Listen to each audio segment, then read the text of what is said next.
if you rely on just one source of income, you are one step away from financial disaster. Now, if you give me a little bit of your time, I'm going to show you how to build multiple streams of income and secure yourself, basically safeguard yourself, so that during the tough times, you can still survive. You see, the thing is, Warren Buffett, who is a billionaire, he's one of the richest men in the world. This guy is worth above 100 billion or so. He said, if you do not find a way to make money while you sleep, you will work until you die. Now, unfortunately, the harsh reality is so many of you are stuck in that loop. So many of you might be out there and you have not yet figured out how to do this, how to make money while you sleep. Now, unlike what is commonly known, Warren Buffett, he too is not just an investor in the stock market. He too has investments in real estate, investments in private companies, and so many other ventures that enabled him to sort of stay afloat and that safeguarded him even during the times when the stock market crashed, because there was a period when the stock market crashed and it would have wiped him out had he not had all these other investments, all these other, diversified investments. His portfolio was wide. So it enabled him to push through. It enabled Berkshire Hathaway to push through even the dark time. Now, this is a method that I too utilize, that I too sort of borrow from and sort of try to emulate as I go about my business, as I go about my investments. Now, it's important for you to learn from people who are way ahead of you. That goes without saying. I mean, Warren Buffett is way ahead of all of us, clearly. So it's important for us to pick a leaf or two, or just pick the entire fucking tree or the whole branch and learn how he does what he does. You get what I'm saying? Now, this is real old money, and this is money that knows how to not only make money, but maintain money across time, across generations. This man is probably in his 90s. He's old. He has seen it all. So now we are going to sort of go about this in a bit of steps so that we all understand and we get to the gist of the matter. For starters, the first thing you've got to do is you've got to start with what you know. What do you know? Like right now, where you are at this exact point in time, what skill sets do you have? Can you paint? Can you, braid people's hair? Can you, sculpt? Are you really, really good with sewing? Are you good with singing? Are you good with dancing? What particular skill set do you have at this exact point in time that you can utilize? Now we are at ground zero. What do you have? What can you do? What are you talented in? If you do not have a talent, or if you've not yet discovered what you are good at, that means this is the phase for you to experiment, for you to try out very many new things. Because sometimes I do understand that most people do not, if just wake up knowing their talents, because they are not as obvious. So in order for you to get to know what you are good at, you've got to expose yourself and experiment and try out all these different things until you get to that one thing which just clicks to you, which does not requires so much pushing, so much work for you to get to move the needle on that particular thing. So start with what you know and then become very, very good at it. Polish it.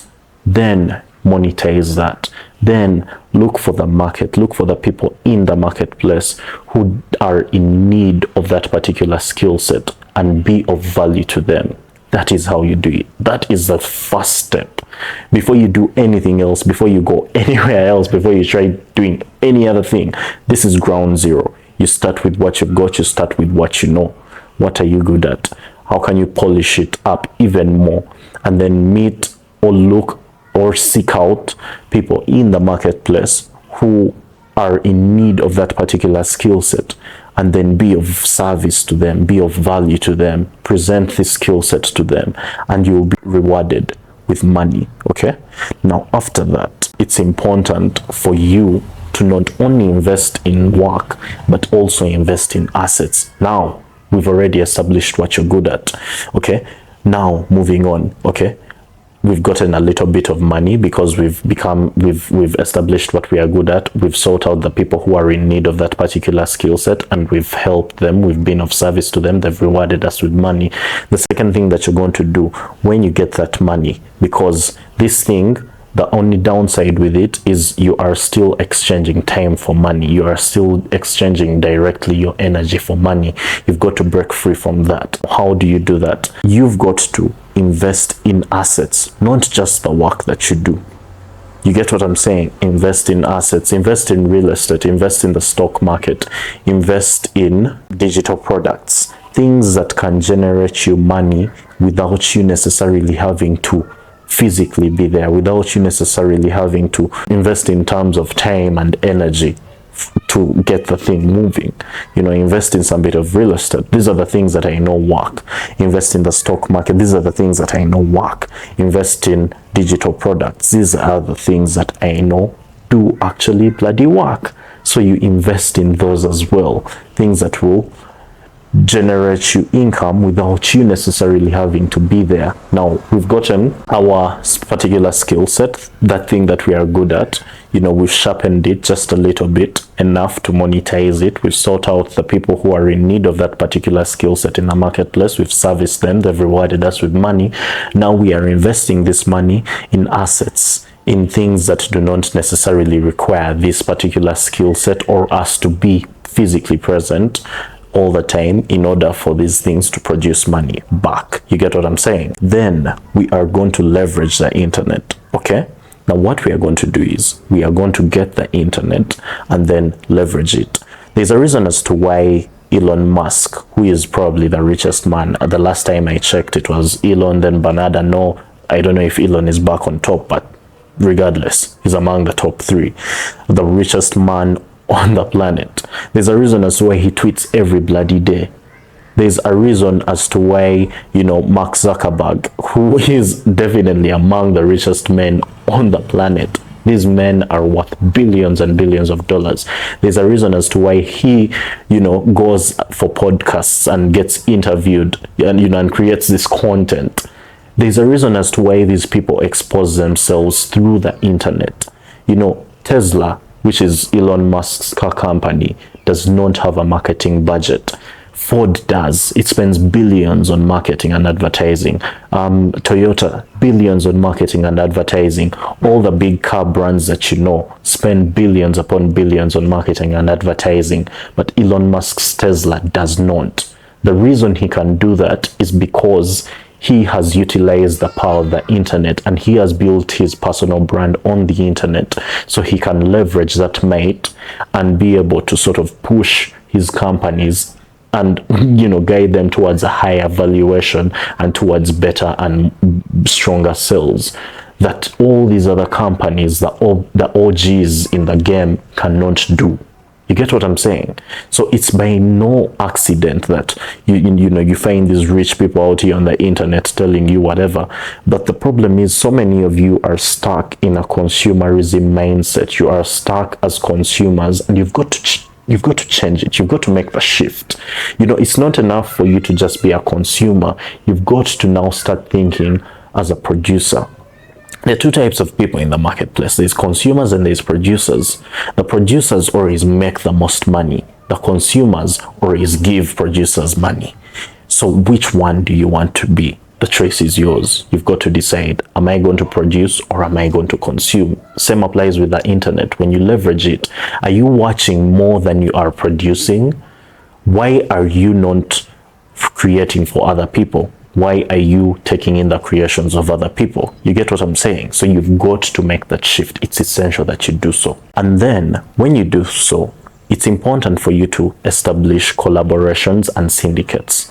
This is the way that I sort of got my starting in real estate. This is the way that I got my starting in real estate. It was through my mentor, who took my hand and held me and took me by the hand and sort of guided me through real estate and through this particular syndicate, which was too large. I could never have reached such heights on my own. And, you know, this guy basically gave me an opportunity to invest with him, and in turn I was able to get higher returns on my investment than I would have had I done it alone. So if you are faced with a situation, and trust me, you will be at one point or another, you will be faced with a situation whereby the task that you are trying to attain is a little too big, or your ambitions are a little bit too big.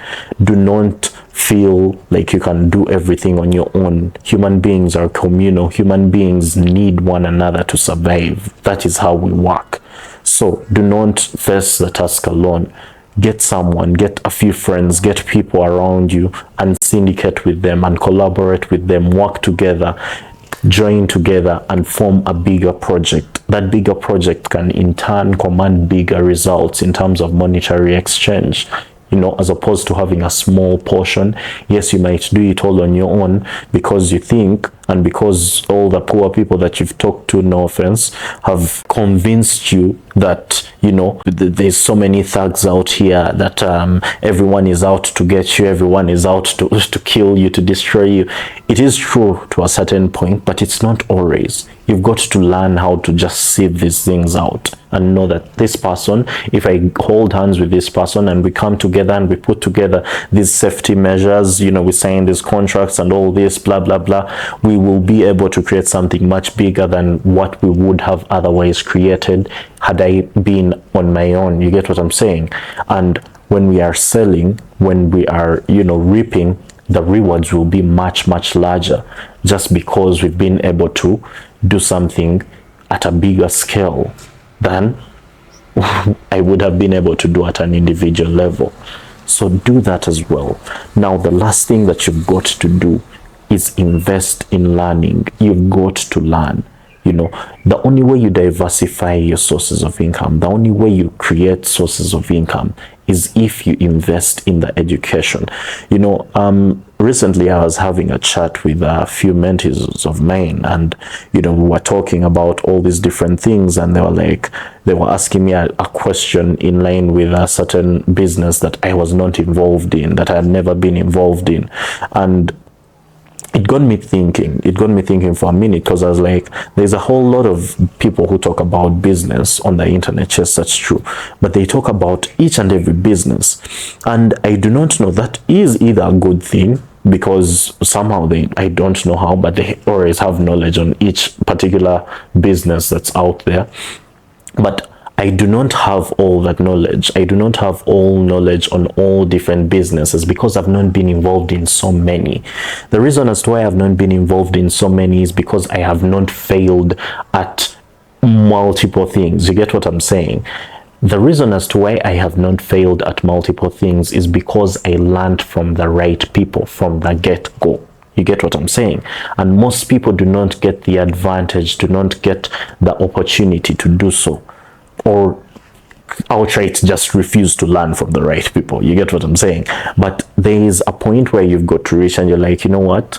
I need this information. This information is going to save me time. There's a reason as to why one person will move from A to Z within a shorter duration, within a shorter time frame, and than the other person. The other person will move from A to Z, let's say, in 50 years, and the other person will move from A to Z in 10 years. There's a reason as to why that can happen. The person who moves within a shorter time frame is being fed with all the right information and is avoiding so many errors that the other person has to go through because of a lack of knowledge. Invest in learning. Learn these different skill sets. Learn from people who are where you want to be. Learn how to invest from people who have invested successfully. You get what I'm saying?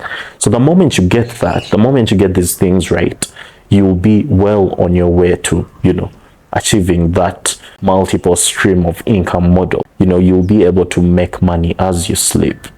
But with that said, good luck.